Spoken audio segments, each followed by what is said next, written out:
So now you're out of balance. You got 4 estrogen packages and only 2 progesterone packages, but the FedEx truck looked like it's totally fine. So that's the difference, okay? You can't measure what's floating around on the FedEx truck. You have to measure how many packages did I get delivered. And if we know the normal range and the balance in the saliva gland, we can extrapolate that out and say, wow, there should be the normal balance in other tissues. That is the difference. Now, let me tell you what happens in menopause, and I'm going to get to that slide. In menopause, there's no estrogen being picked up from the ovary because the ovary is not producing anything anymore. You're menopausal. However, the fat tissue can take testosterone and androstenedione that comes from your adrenal gland, and it can convert that. It's called aromatization into estrogen. So I believe God made it where women could maintain their femininity and really be able to create estrogen through their fat tissue. That's why most women have more fat tissue when you're talking about relatively. They have more fat tissue than men because they need that fat tissue because it's an extra production center for estrogen, even if the ovary doesn't make it. So now you have to say, well, now if I have estrogen coming from the ovary, and then I also have estrogen coming from my fat tissue, and you never see the estrogen coming from your fat tissue in the blood because it's in the tissue. Now you have all of this estrogen, and you may not have enough progesterone to balance it out. So that's it. It's a long explanation, but I need to get this across because there's so much misinformation about this. So let's go to the next slide. So now here's what happens when you do a blood test and they don't match your symptoms. So they'll tell you that, oh, hormones change too much. You've likely heard that hormone levels fluctuate too much to measure accurately. This misleading claim ignores a fundamental reality. Everything in your body fluctuates. Blood sugar, sodium, potassium, all change throughout the day, yet we still test them. So your amount of sodium and potassium, all that, it's constantly changing. But we know what the range is. And the reason why this works in the blood, because they're not fat soluble. They are actually water soluble. So these you can measure, blood sugar, sodium, they're perfectly fine to measure in the blood. But when they're fat soluble, it goes back to that scenario that I just explained. Because there is a steady state of hormone in the saliva. Okay, it fluctuates, but then there's an average. In the test I use, you collect it 4 times over the day. They pool it all together, and they get an average or a steady state, just like you do with your sodium, potassium. But you have to look in another place.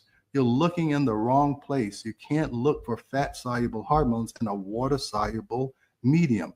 You have to go where the hormone is, not where it's traveling around in a FedEx truck. And what's so great about this is that you can do it 4 times during the day. So now we can look at your cortisol rhythm that should be high in the morning and low at night. And we'll talk about cortisol. I may have already talked about it. But this is the false narrative that a lot of people are getting. All right, Rebel, I saw some questions pop up. Should I answer those now? I would before we get too far away from Okay. them. So I didn't get to read them because it was kind of distracting me from what I was talking about. But what were the questions? Okay, the first one. It seems like after all the schooling to be a doctor, it would produce more than just a guessing game. Yeah, you would think that, wouldn't you? But the problem is that doctors are used to a routine. Okay. Now, let me go back. Again, when I was a resident, you're right. We never drew any blood because we knew it didn't mean anything. The problem now is they're drawing blood. They're acting like they're making decisions based on the blood, but they're not. They're still guessing. And that's what I need people to understand.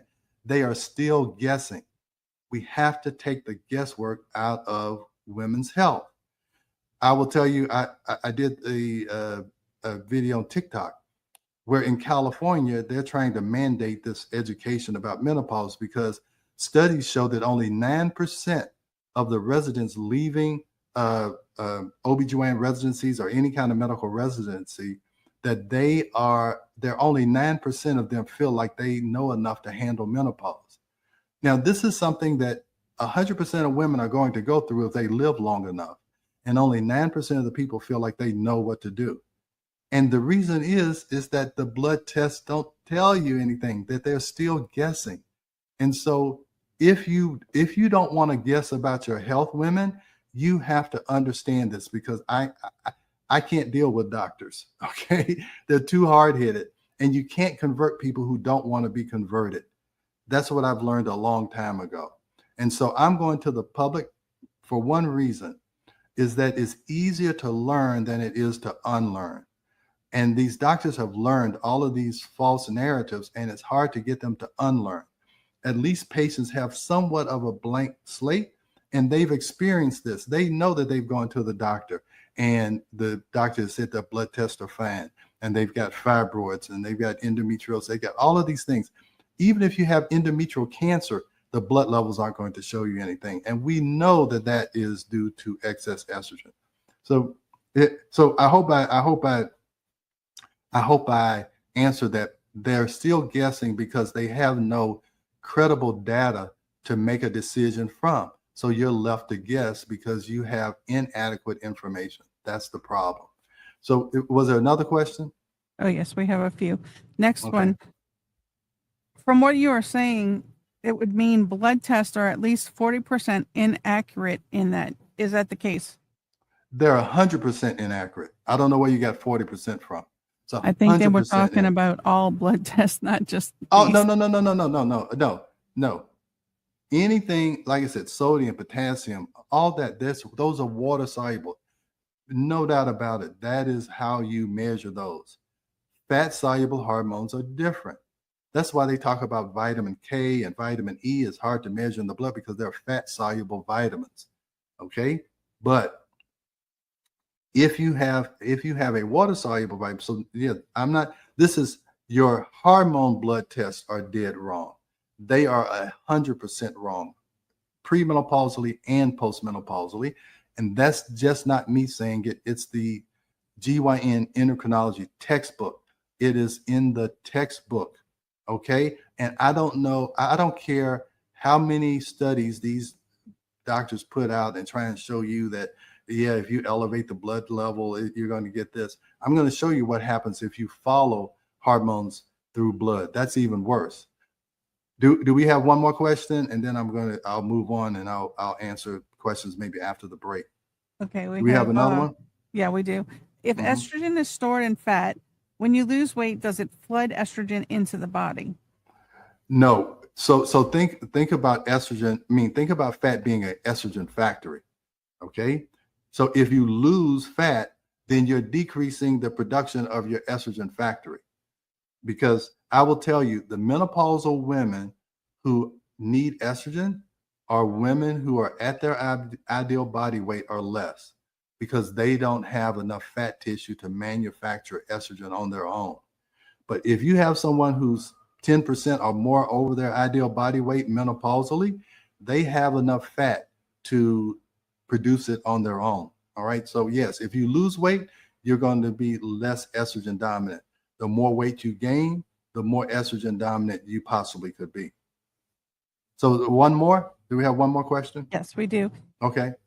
Is the storage of fat after a certain age, the body storing hormones for later, since the body is slowing the production? Say that again. Is the body still, well, Is let the me tell storage of fat Mhm. after a certain age, the body storing hormones for later, since the body is slowing the production? I think this is kind of what you're asking.